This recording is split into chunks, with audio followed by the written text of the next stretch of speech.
Paulo Jacó, dossiê do centenário de nascimento.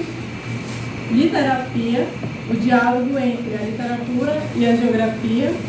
E notas sobre a representação feminina na literatura. Então agora eu passo a palavra ao palestrante, o qual irá nos presentear com a sua apresentação. Bom, pessoal, boa tarde. Boa tarde, Cíntia. Boa tarde. Obrigado por ter aceitado mediar esta mesa. Quero dizer que agradeço ao Greenplexa pelo convite e que é um prazer estar aqui com vocês para falar um pouco dos 130 anos de nascimento de Álvaro Botelho Maia, o Álvaro Maia, chamado por alguns de o Cuchala Branco. Ele nasceu em 1893, no século retrasado, faleceu em 69, com 76 anos, e este ano, 2023, faz 54 anos de sua passagem. Quem assistiu ao filme Ratatouille deve se lembrar daquele jargão do chefe Gusteau que diz assim: nem todo mundo pode ser um cozinheiro, mas um grande cozinheiro pode vir de qualquer lugar. E por que eu digo isso? Porque quem diria que seria um caboclo vindo lá do Seringal Goiabal, que viria para Manaus para dominar o céu literário, político, artístico e cultural de nosso estado, e isso por cerca de 40 anos. Ramayana de Chevalier, por exemplo, diz dele que na tela das letras amazônicas há um respeitoso recanto, uma espécie de urna templária reservado à memória do escritor Álvaro Maia. E por que eu digo que ele dominou o nosso céu literário, político, artístico e cultural? É porque a ascensão de Álvaro Maia se inicia ainda na década de 20 e a partir da década de 30 só vai dar praticamente ele. E mesmo depois de sua morte, em 69, praticamente não vai haver um ano sequer que, durante a passagem de seu aniversário, não seja publicado um texto jornalístico comemorando, rememorando, resgatando a sua memória.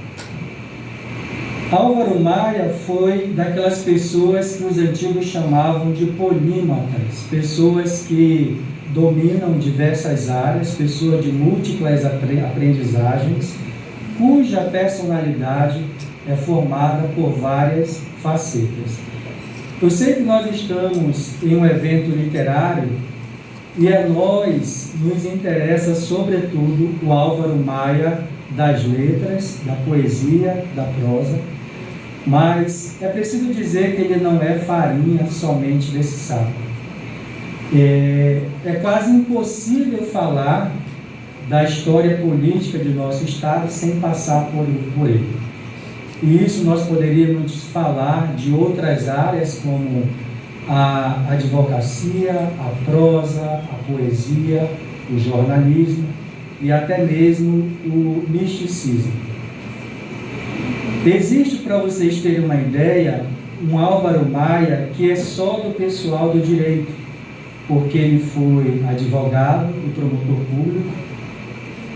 É por isso que, a fim de nós chegarmos a esse Álvaro Maia, homem de letras, será preciso sumariar esses outros Álvaros Maias. Sendo assim, voltando às origens, nós dizemos que o rio que viu nascer Álvaro Maia foi o Madeira, lá no Seringal Goiabal, próximo de Humaitá. Por ele ser de uma família de seringalistas influente no final do século XIX, o seu caminho na vida foi praticamente metade preparado, facilitado. De Humaitá, o seu pai o envia para Manaus a fim de estudar no melhor colégio que existia em nossa cidade à época, que era o Ginásio Amazonense Pedro II, aquele prédio rosado, de frente ali para a Praça da Polícia. E é lá que a inteligência de Álvaro Maia vai desabrochar, sobretudo o seu gosto pela poesia, o tratar da palavra, que vai transformá-lo anos depois, na opinião de alguns, claro, no príncipe dos poetas amazonenses.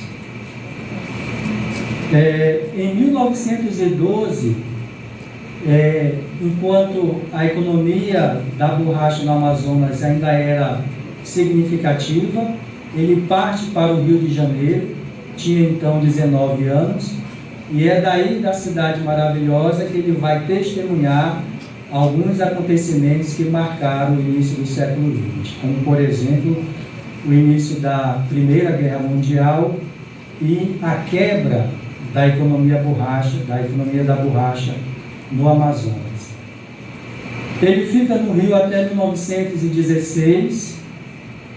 Nesse ano ele recebe o grau de bacharel em Direito e ele retorna para o Amazonas. Mas nesse ínterim, entre 1912 e 16, ele vem e vai diversas vezes entre Manaus e Rio de Janeiro, entre Rio de Janeiro e Manaus, porque em 1914, no início desse ano, antes de partir para o Rio, ele visita a redação do Jornal do Comércio e no dia seguinte o jornal solta uma nota que dizia assim: ao jornal trouxe ontem à noite as suas despedidas o inteligente jovem Álvaro Botelho Maia, que vai ao Rio cursar o terceiro ano da Faculdade de Direito. Bom, até hoje, mais de 100 anos depois, não é todo jovem de 21 anos que tem a sua partida anunciada em um jornal. Pessoas muito mais importantes vêm e vão de uma cidade para outra e não tem assim a sua despedida anunciada. Nós poderíamos pensar que os jornalistas do Jornal do Comércio poderiam ser amigos de seu pai, já que ele era um grande seringalista à época.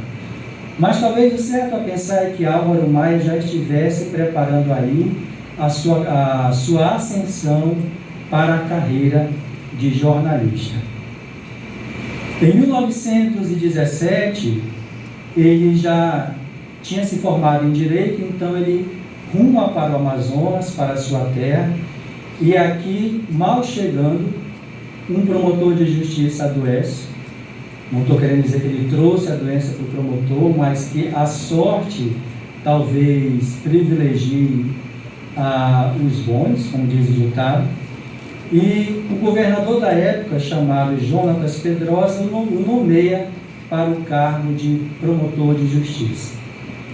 Os anos de 1917 e 1918, ele passa exercendo essa atividade, mas ele também se alista nas Forças Armadas, no 10º Batalhão, em Manaus, e vai servir como atirador lá.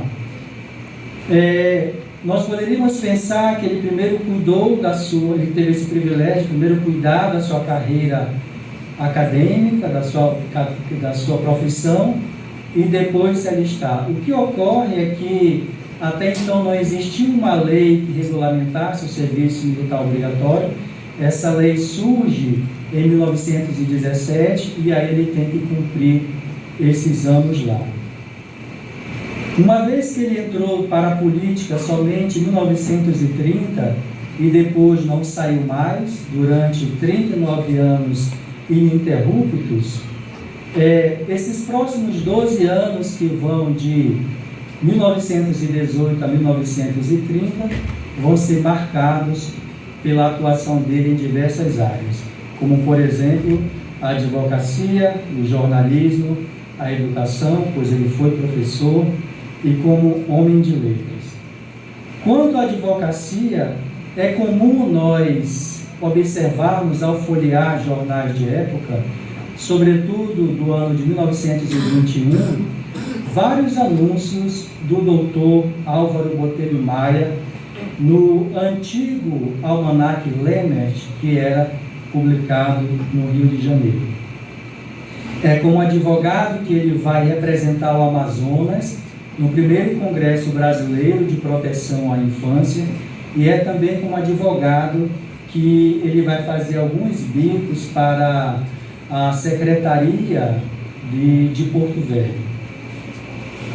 Por falar em Porto Velho, que foi de 1914 a 1943 um município pertencente ao estado do Amazonas, é bom ressaltar que, em razão da ligação dele com essa região, é por lá, por um jornal do Rio Madeira, chamado Alto Madeira, que ele vai iniciar a sua carreira como jornalista. Esse jornal era um jornal quinzenal, circulou durante 100 anos e fechou as suas portas em 2017. Na época, ele era correspondente telegráfico desse jornal aqui em Manaus, e ele foi também editor-chefe do Jornal do Comércio, e em 1926, quando assumiu o governo do estado o doutor Efigênio Salles, Maia foi nomeado diretor de imprensa. E é aqui que eu considero importante trazer para o nosso evento uma reflexão do Genesino Braga a respeito dessa faceta de Álvaro Maia como jornalista. Genesino Braga foi colega dele de redação e também colega dele na Academia Amazonense de Letras, e em 69, durante a sua morte, ele publicou as seguintes palavras: mesmo sendo poeta, romancista, conferencista, professor, político, parlamentar, chefe de Estado, o que, entretanto, em Álvaro Maia mais se fazia pronunciar era o jornalista. Foi através do artigo de jornal, durante toda a sua vida, que ele dera impulso expansivo às suas ideias nas múltiplas atividades que exerceu. Profissional da imprensa ele o fora, e como tal sempre quis ser considerado no seio da classe jornalística. Cordial e cooperativo com os diretores de jornais, era afetivo com os redatores e repórteres, atencioso com o pessoal das oficinas, mesmo do alto da investidura de seu mandato eletivo. Quando, em 1940, se instalou em Manaus o Serviço de Registro dos Jornalistas Profissionais, Álvaro Maia, que se achava no governo do Estado na época, fora, creio, o primeiro a registrar-se, indo em pessoa do Palácio Rio Negro até a Delegacia Regional do Ministério do Trabalho, formalizar a obtenção de sua carteira. Apenas para fechar essa faceta de sua personalidade, que é o Álvaro Maia jornalista, é importante dizer que para ele o jornalismo era a profissão mais completa de todas, pois, na opinião dele, era aquela que exigia um conhecimento mais largo e também mais profundo. Durante toda a sua vida, ele trabalhou para cerca de 17 periódicos, incluindo jornais e revistas, e também inclui aí o jornal A Imprensa, que fora fundado também por ele. Um outro traço da personalidade de Maia, talvez bem menos lembrado que o Álvaro Maia político e Álvaro Maia homem de letras, é o Álvaro Maia professor, Álvaro Maia educador. Em 1925, ele já era um advogado famoso, promotor de justiça, poeta já consagrado, mas ele colocou na cabeça que ele queria ser professor, ser educador. E isso no mesmo colégio onde ele estudou, que foi o Ginásio Amazonense Pedro II. A cadeira, a época que estava vaga, era a cadeira de instrução moral e cívica. E na banca estavam pessoas como Araújo Lima, Vivaldo Lima, que deu nome ao nosso estádio, e também Paulo Eleutério. Por essa época, Para você ser professor, prestar concurso, era apresentar um trabalho diante dessa mesa, que eles chamavam de tese, que seria hoje a nossa prova didática. E é por isso que ele lecionou também português, porque ele apresentou um trabalho de título O Português Lusitano e o Português Brasileiro, léxica e sintaticamente comparados. Nesse trabalho, ele já reconhecia que o português brasileiro iria ou estava indo por um caminho muito diferente daquele português falado em Portugal, que, na opinião dele, era um caminho sem volta. Desse trabalho a seguinte reflexão, abre aspas: ninguém poderá impedir a evolução do idioma no Brasil, nas suas divergências, a sua separação do apoio materno. A filha, hoje criancio, caminha apressadamente para a adolescência e, atingindo a maioridade, se afastará do calor lareiro e viverá por si só. Fecha aspas. Aí mesmo no ginásio amazonense Pedro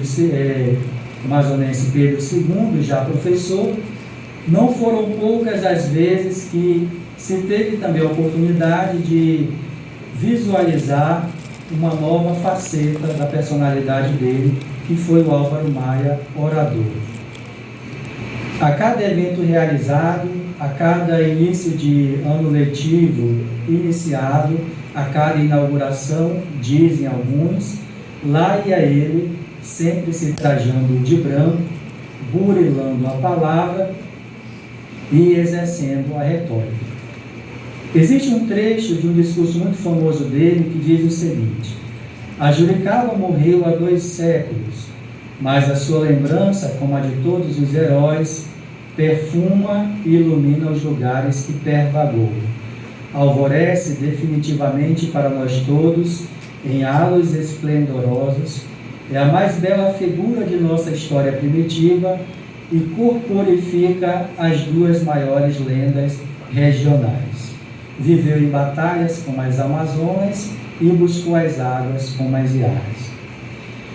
Dentre seus discursos famosos, que mostram o Álvaro Maia orador, nós podemos citar Canção de Fé e Esperança, que ele fez no Teatro Amazonas em 1923, em homenagem à juventude amazonense, cujo um dos trechos diz o seguinte: somente o esplendor desta hora febril, clarinando em nossos horizontes pela redenção, teria o milagre de acordar na alma da mocidade as energias adormecidas, vertendo-lhe aquele desapego que levou a Juricaba à rebelião e à morte, 2 modos supremos de reagir às opressões e às tiranias, quer partam de estranhos, violando a integridade do solo, quer partam de homens da mesma raça, poluindo as reservas do Estado, pelo engano aos que o servem com desinteresse. É dele também um outro discurso muito famoso, chamado Na Manhã do Centenário, que ele declamou em Belém do Pará, em 1922, por ocasião do centenário de independência do Brasil, e também um discurso chamado Em Nome dos Amazônicas, uma espécie de carta aberta que ele endereçou ao então presidente do Brasil, Washington Luiz, em defesa de nosso Estado. E aqui nós chegamos ao Álvaro Maia, homem de letras. Dizem que desde muito novo ele chamou a atenção como poeta, tendo sido inclusive em 1925 sido eleito príncipe dos poetas amazonenses pela revista Redenção. Dizem que por uma boa margem de votos, é claro que deve haver divergência, mas sobre esse Maia poeta, Elson Farias, também grande poeta amazonense, falou o seguinte: a imagem que tenho de Álvaro Maia sempre foi a imagem do poeta. Meu pai era seu admirador incondicional e eu cresci ouvindo louvores ao seu nome. Mas somente mais tarde é que fui conhecê-lo na presença viva. eu li um poema de Álvaro Maia, poema que me deu dele a figura completa, chamado Sobre as Águas Barrentas. Este poema me foi mestre e, através dele, adquiri conhecimento mais concreto de sua poesia. Não vou afirmar que seja esta a maior obra sua no terreno da criação poética. Não quero afirmar aquilo em relação a Álvaro Maia, porque a sua obra nesses domínios é copiosa e densa, inspirada e natural, tal como a torrente de um rio, sem interrupções e sem princípio. Li e reli aquele poema nas várias fases de minha vida. No período dos poetas românticos, dos parnasianos, dos árcades, seiscentistas, clássicos, modernos. E quando voltava a ele, sobre as águas barrentas, encontrava o mesmo interesse e o mesmo afeto. Fui atrás de um trecho desse poema alvariano, para trazer para o nosso evento. Um dos trechos diz o seguinte: sob o sol fugitivo, a tarde prisioneira, abre a invasão da noite as águas do Madeira. Calor de agosto, o vento encrespa o sorvedouro, que embala o vento langue as lentas ondas de ouro. Rema, canoeiro amigo, a noite se avizinha. Não risca o espaço escuro uma asa de andorinha. Deixa o barco fugir à flor da correnteza e apresta as férreas mãos com vigor e presteza. Bom, como ele sempre esteve ligado ao jornalismo, e por esta razão ele publicou os seus poemas e algumas de suas prosas através de folhetim de jornal, o primeiro livro dele só foi publicado aos 50 anos. Esse livro é Na Vanguarda da Retaguarda. Depois desse livro, veio Gente dos Seringais, em 1959, publicado no Rio de Janeiro, e depois veio Buzina dos Paranás. Em 1963 apareceu Banco de Canoa, livro no qual nós mergulhamos no mundo das montarias, das igarités, dos batelões, das ubás, dos cascos velhos de igapós, nos rios e lagos, nos paranás e bamburrais. Em relação a Gente dos Seringais, disse Ramayana de Chevalier, que o talento de Álvaro Maia se ajusta melhor com faiscação, com brilho perfeito, com deliciosa capacidade narradora, exaltando símbolos amazônicos, analisando tipos humanos singulares, costumes e ângulos da vida social da planície. A obra representa uma coletânea admirável de narrativas ao jeito de crônicas, muitas delas todas impregnadas de forte perfume do seu talento magnífico. Já sobre Banco de Canoa, disse Liliane Severo, que recentemente defendeu dissertação sobre o autor. Ela disse que Álvaro Maia é artífice náutico, que tem à sua disposição um bem equipado estaleiro, feito de linguagem, matéria-prima da ficcionalização, com requintados equipamentos linguísticos e estéticos, entre os quais se sobressai a metáfora. Assim, ele cria narradores que desvendam as sensibilidades, as experiências, as imagens, as vibrações, o temperamento das personagens, fazendo irromper o sentido de uma floresta enigmática, um ambiente propício a magias, a nostalgias e a hipertrofia dos mistérios, pois a natureza, agressiva e hostil ao invasor, mas ao mesmo tempo consoladora e sensível para com os que a defendem. Ali é o reino do sagrado, o território dos encantados e das hierofanias, onde os curandeiros decifram as manifestações das entidades abstratas que habitam na floresta e nos rios. Segundo Djalma Batista, dos 76 anos de Álvaro Maia, não menos que 65 foram dedicados à atividade literária.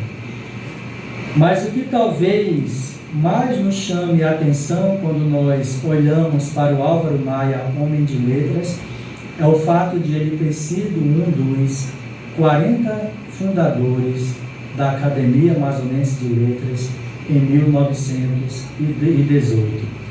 Ao lado de Adriano Jorge, Péricles Moraes e Huáscar de Figueiredo, ele se tornou um imortal das letras ao fundar essa agremiação letrada que tem servido de importante relevo cultural para o nosso Estado.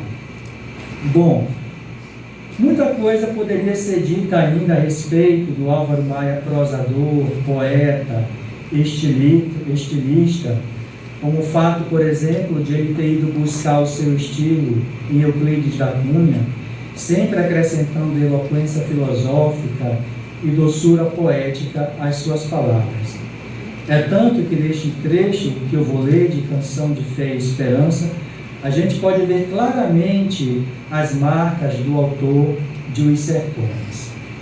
Diz o seguinte: imitamos no gigantismo destas florestas os parasitas vorazes que sugam a seiva e fascinam ao primeiro exame.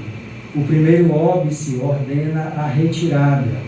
Retiramo-nos, e entretanto no Amazonas só o homem ainda é um vencido. Tudo é tempestuoso anseio de vida, seja em trágicos cenários de cachoeiras e correntezas, seja na beleza calma dos paludes e dos lagos amortecidos.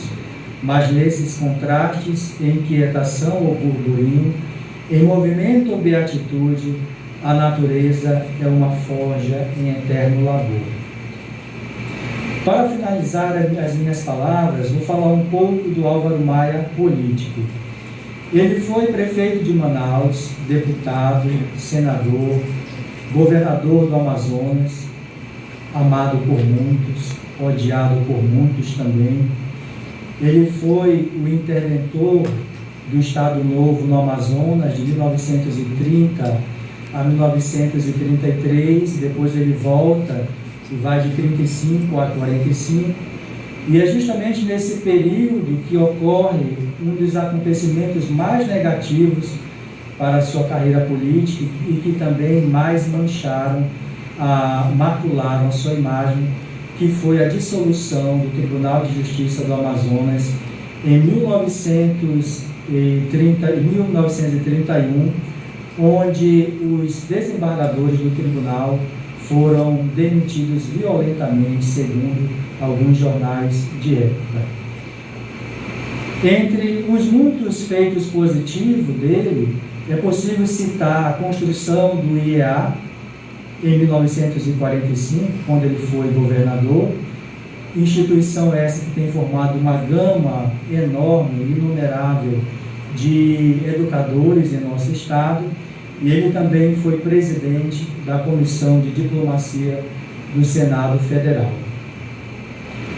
Álvaro Maia faleceu em 4 de maio de 1969, na Santa Casa de Misericórdia, hoje fechada. Ele foi sepultado no cemitério São João Batista. Após a sua morte, houve muitas homenagens a ele. Ele teve ruas que ganharam o seu nome, assim como escolas, e até o município de nosso estado chegou a cogitar, por iniciativa de um deputado, mudar para o nome de Álvaro Maia. O interessante é que esse município era Atalaia do Norte, e o nome, quem deu Atalaia do Norte, foi o próprio Álvaro Maia. Eu fecho as minhas palavras, a minha fala, dizendo que o certo em nosso estado, com relação a Álvaro Maia, é pensar que talvez poucas figuras podem se ombrear a ele, quando o quesito é juntar política com intelectualidade e também com o mundo das letras. Eu termino aqui, espero que vocês tenham gostado. Muito obrigado.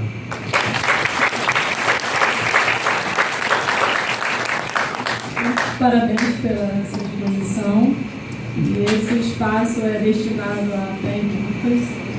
Alguém gostaria de fazer uma pergunta ao Dr. James Clay? Monique? Dr. James Clay, na sua opinião, o Álvaro Maia primeiro é escritor político? Bom, eu vou tentar falar no geral e talvez no final expressar a minha opinião. Ele dominou durante 40 anos o espaço cultural de nosso estado. Ele entrou para a política em 1930, depois não saiu mais, durante 39 anos ininterruptos. Isso como político. Muitos lembram dele dessa forma, e é dessa forma, como um grande político, que ele é chamado de o Tuxaua Branco. É claro que ele é amado por muitos, mas também odiado por muitos também. Como escritor, ele inicia como um grande poeta, foi assim que ele começou a chamar a atenção.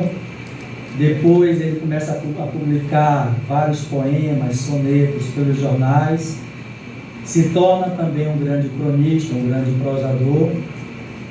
Eu diria, claro que não sou nenhum especialista em Álvaro Maia, e também nós estamos em um evento de letras, né, e nos interessa mais o Álvaro Maia, homem de letras, mas, na minha opinião, eu vejo mais como um grande político. Não sei se respondi a pergunta. Eu também tinha uma pergunta parecida com a dela. Em qual dessas carreiras, já que existem vários Álvaros, né, o político, o jornalista, o interventor, o místico, em qual dessas profissões ou carreiras ele mais se realizou? Sim. Como eu cheguei a falar, são várias facetas, como a Cíntia está lembrando, né? Mas teve uma que ele se realizou mais, que foi a carreira de jornalista. E parece que ele preparou esse caminho para seguir o caminho de jornalista. Ele dizia que essa era a profissão mais completa de todas, pois exige um conhecimento mais profundo e também mais largo.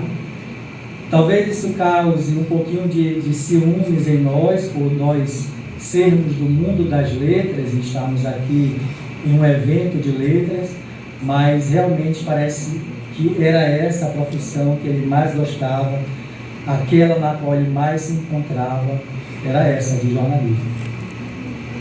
Tem alguém mais? E aqui, alguém se manifesta, eu queria saber também, retomar essa questão de príncipe. Ele foi realmente o príncipe dos poetas amazonenses? Teve uma eleição em 1925 pela revista Redenção e dizem que por uma boa margem de votos ele chegou a ganhar esse título de príncipe dos poetas. Estava disputando com ele Raimundo Monteiro, que foi também um grande poeta do Amazonas. É claro que talvez, quando nós falamos hoje, o chamamos de príncipe dos poetas, haja muitas divergências, principalmente pelo fato de nós estamos distante dessa eleição quase 100 anos, daqui a 2 anos faz 100 anos que ele foi eleito dessa forma, e depois dele houve vários poetas que se levantaram também. Então talvez haja muita divergência e talvez seja o momento de haver uma nova eleição, né? Qual seria realmente o príncipe dos poetas amazonenses.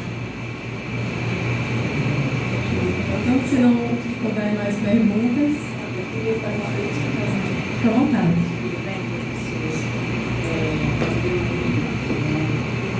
Álvaro sempre Tuxaua Branco.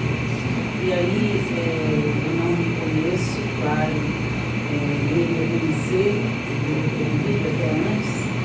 Eu queria fazer uma pergunta. O senhor falou que ele era filho de Seringueiro, certo? O grande dono de Seringais, não é isso? Isso. Ele era o pai, ele era dono. Isso. E do povo do chá é uma representatividade, uma liderança do chauá, uma liderança do sujeito na relação com os povos de fora. E quem é o chauá? O chaua é aquele que herdou hereditariamente a função de liderança. E aí, sendo ele líder, tido como líder, utilizando o povo indígena, tem algum momento da obra desse autor ele fala de povos indígenas? Isso é uma pergunta. Desse povo do chá, a segunda pergunta é se o seringal dele era situado no território do povo do chá e talvez por isso essa forma de conceituá-lo como um homem branco, mas que talvez pudesse ser acontecido assim, essa relação. Certo, muito obrigado pela pergunta. Esse título de Ituxaua Branco foi dado por alguns jornalistas a ele. A primeira pergunta eu me fugi. A primeira pergunta, por exemplo, aí você disse que era um jornalista, Sim. mas você fez um estudo para saber... Se ele fala de... Como se ele Sim. fosse um cacique na relação, porque se o pai era um homem, um grande comerciante, um grande... Então, assim, por que essa relação, entende? Certo. E se o seringal dele era no território do povo do chá? Entendi. A primeira foi se nas obras deles aparece o povo do Chau, o povo do Chau. Ele fala mais de modo geral, no caboclo. Ele fala mais dos canoeiros, dos pescadores, dos remadores. É claro que eu não sou nenhum especialista na obra dele. Sobre o seringal dele, era o seringal Goiabal, ficava às margens do rio Madeira, próximo ao Humaitá, e eu não tenho conhecimento se era território do povo Tuxaua. Eu cheguei a ler alguns textos de Paulo Jacó, que inclusive o conheceu, foi amigo de academia, e também ele chegou aí nesse seringal Goiabal. Ali era mais território dos Parintintins, não era dos Tuxauas, era mais dessa etnia. Aí esse texto foi dado a ele pelos jornalistas de Tuxaua Branco. Pode ser até também referente ao universo indígena, né? Talvez. De liderança, como você falou, isso. Foram 40 anos, né? Entrou na política, foi prefeito, foi deputado, foi senador, governador, né? Várias vezes. Então, em virtude dessa liderança que deram, algumas pessoas deram essa alcunha a ele. Sim, lá. Boa tarde, parabéns, Clay, parabéns, Cíntia. Na verdade, assim, ainda tem uma pergunta, mas eu acho que vai na linha da reflexão da professora Marina, e eu acho que você gostaria de esclarecer, Clay. A gente sabe que muitos títulos e muitas homenagens são dadas, né, a pessoas que estão diretamente ligadas ou diretamente inseridas dentro de um campo político, né? E nós sabemos aqui como é que funcionou a dinâmica social e econômica dentro dos seringais. Então, se ele era um filho de um dono de um seringal, tem na política dele alguma representatividade dessa etnia Tuxaua dentro do discurso dele como político. Perdão, gente. Essa ancestralidade dele dentro desse discurso político,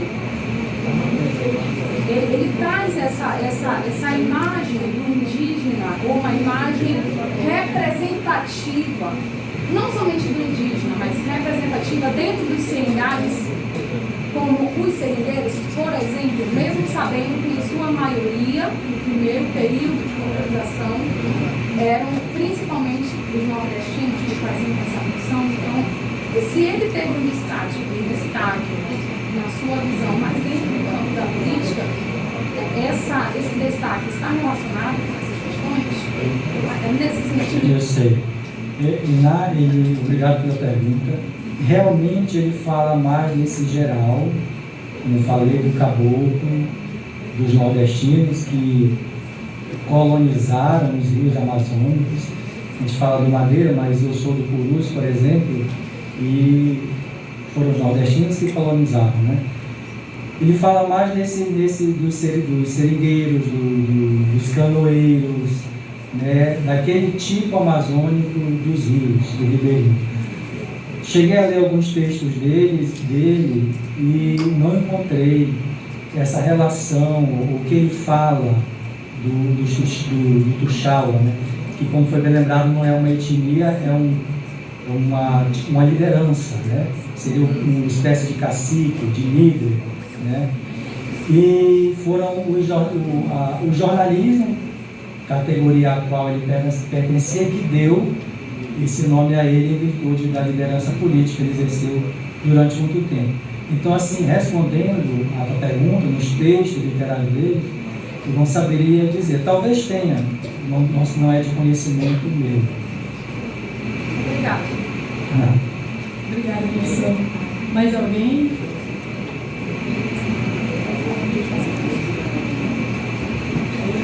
Bom, como o nosso tempo já está finalizando, agradeço ao palestrante, ao público. Eu gostaria de entregar uma lembrança e o certificado do Greenplex. Muito obrigada. Muito obrigado também por ouvir.